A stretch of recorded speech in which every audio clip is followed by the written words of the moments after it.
you see it? Another box of liquid happiness from my buddy Dave at 1021 Brewing. You see it by the sign up front, so you know what time it is. It's time for mail call. That's right, we're going to get into this box that's been deftly packed by my good buddy Dave and see what awesomeness he has bestowed upon us yet again. So we're going to cut this open, dive into the packaging, and we will be back after all that work is done. See you then.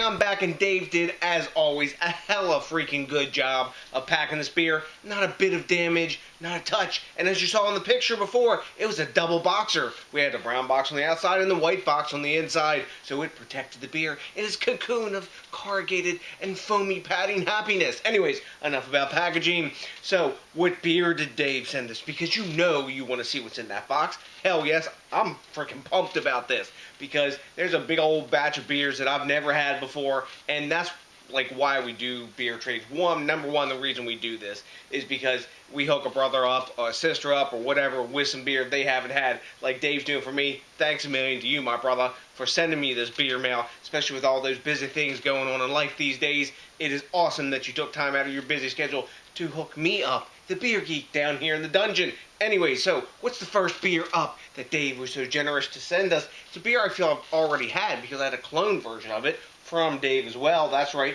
It's a beer from Trillium Brewing Company out of Boston, Massachusetts, US of A. Yay, yay. And what beer it is? It is their Fort Point Pale Ale. Now, this is 6% ABV. We don't know what the IBUs are, but on a beer like this, probably 30 to 50 plus.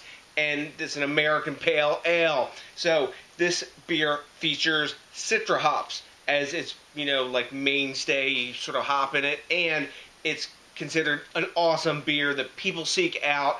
And the clone that I had of this that Dave made, or his take on it, was really freaking awesome. So you know what? It's super cloudy, this beer too. When you look at it, man, it looks like almost like milk or like real heavy orange juice in that bottle. Anywho, next up, yet another beer from Trillium. And what beer may that be? You're saying, tell us, DJ, stop flapping your gums. Well, I like to flap my gums, obviously, since I film myself talking about beer, or record these days. Ain't no more film left, is there? So we've got an IPA from Trillium out of Boston, of course, like we mentioned. And what is it? It is their Melcha. I guess they would say Melcha instead of Melcher, like maybe I would say down here from Maryland, but Melcha Street IPA. Now, this beer features mosaic hops and all of its loveliness. It clocks in at 7.2% ABV, so it's a little bit bigger beer.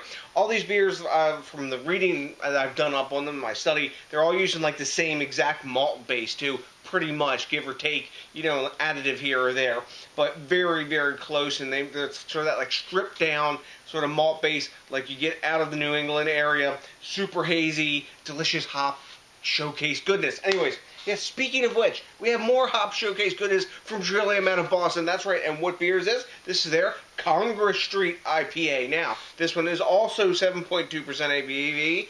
It's their flagship IPA, and this features Galaxy hops. All of these have one hop, Mosaic.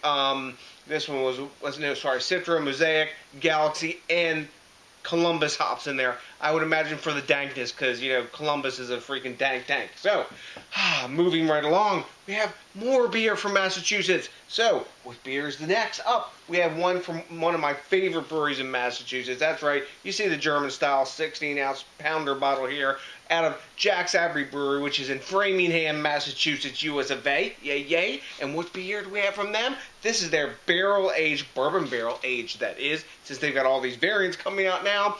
Framinghammer Baltic Porter that clocks it at 10% ABV and 45 IBUs. I've had one variant of this back in the day, the coffee. That wasn't my favorite. I think I might have a bottle of this in the dungeon somewhere, but it's a super solid beer. I like regular Framinghammer more than the coffee barrel one for some reason, probably because I had like a billion beers that night, but this sounds freaking awesome. I can't wait to dive into it, because I drink beer. It's like what I do and shit. Anyways, oh yes, well, I'm back to what's in the box. Framinghammer, yet again, from Jack's Abbey, out of our lovely town of Framingham. Thus the name, I guess, Framinghammer. And this is a new variant for them this year. This is done with Copper and Kings brandy. I think that's out of Kentucky, Copper and Kings brandy version.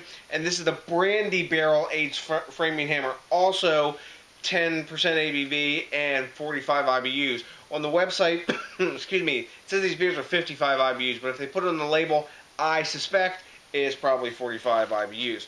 Anywho, so last but definitely not least, Dave has been so kind to hook me up with yet another homebrew. The two that I've reviewed from him so far have been Rockstar Tasty, and I'm sure this one's going to be no exception. This beer is called Coal 2016. Coal, because if you look at it in the light, this bad boy is black as coal. This is a clone or a take on Founder's Breakfast Stout. Now, in this beer, Dave expected it to be like 7.5%. It came out at 8.5. Bonus, more booze. I'm down with that. Clocks in at 60 IBUs. I would imagine it has oats in it. And for adjuncts, he's using Sumatra and, I believe it was Kona coffee beans in this beer. And for hops, he's using Columbus, Nugget, and Willamette. That is freaking awesome.